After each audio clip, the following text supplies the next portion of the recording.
बिहार सरकार ने रक्षाबंधन का छुट्टी रद्द कर दिया। कृष्ण जन्माष्टमी का छुट्टी रद्द कर दिया गया। अब इसके बाद अगला सुनिए, जो तीज होता है हरतालिका तीज, उसका छुट्टी रद्द कर दिया गया। दीपावली का छुट्टी काट दिया गया। छठ का छुट्टी काट दिया गया। और इन तमाम चीजों को लेकर सबसे बड़ा प्रश्न उठाया गया कि केवल हिंदुओं का त्योहार क्यों। सबसे बड़ा प्रश्न यही है।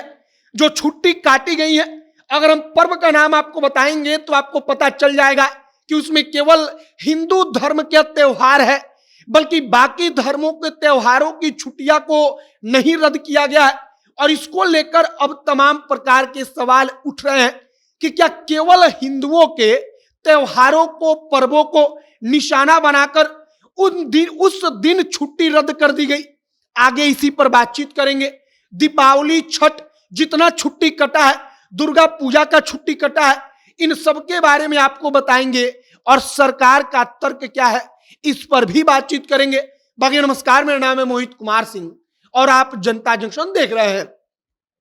सबसे पहले किन छुट्टियों को कैंसिल किया गया है उसके बारे में आपको एक एक करके बताते हैं। रक्षाबंधन की छुट्टी को रद्द कर दिया गया।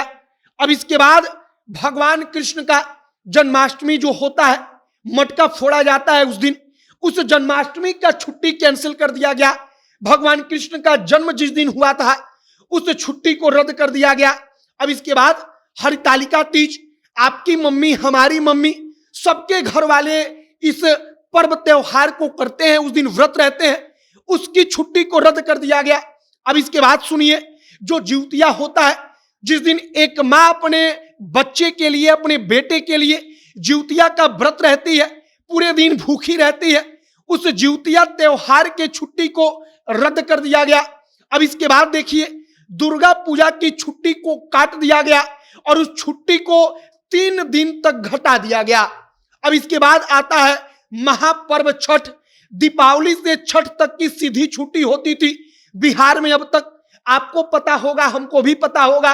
लेकिन अब क्या हुआ, तो दीपावली की छुट्टी मात्र 1 दिन कर दी गई, वह भी 1 दिन रविवार को पड़ेगा।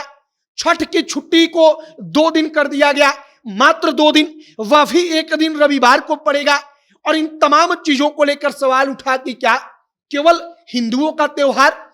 इसके बाद कार्तिक पूर्णिमा जिस दिन पड़ता है, गुरु नानक जयंती उसी दिन पड़ता है, उस छुट्टी को भी रद्द कर दिया गया, उस छुट्टी को भी कैंसिल कर दिया गया।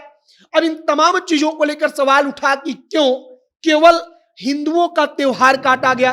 सवाल उठाने वाले भी हम नहीं, सवाल उठाने वाले भी राजनीतिक जगत के लोग हैं, बीजेपी के बड़े बड़े सुरमा हैं, बड़े बड़े नेता हैं, जो कह रहे हैं कि यह तो हिंदुओं के धर्मों के खिलाफ एक प्रकार का बिहार सरकार का प्रहार है। अब इसके पीछे का तर्क सुनिए।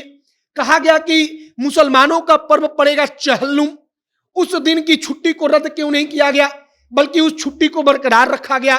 हजरत साहब का जन्म दिवस जिस दिन होगा, उस दिन के छुट्टी को बरकरार रखा गया। ईसाइयों का पर्व जो क्रिसमस होता है, उस दिन के छुट्टी को बरकरार रखा गया। लेकिन सिख का जो पर्व होगा, गुरु नानक जयंती, उस दिन को छुट्टी को रद्द कर दिया गया। और इन तमाम चीजों को लेकर सवाल उठने लगा कि क्या केवल आपको महापर्व छठ से दुश्मनी है, केवल आपको दीपावली से दुश्मनी है, केवल आपको छठ पूजा से किसी प्रकार का ईर्ष्या है। और इन तमाम चीजों को लेकर सवाल उठा। अब के पाठक या बिहार सरकार का तर्क सुनिए। बिहार सरकार कहती है कि कक्षा 1 से लेकर 5 तक का स्कूल कम से कम जो नियम है उसके मुताबिक 200 दिन चलना चाहिए। अब कक्षा 6 से लेकर 8 तक का विद्यालय कम से कम 220 दिन चलना चाहिए 1 साल में।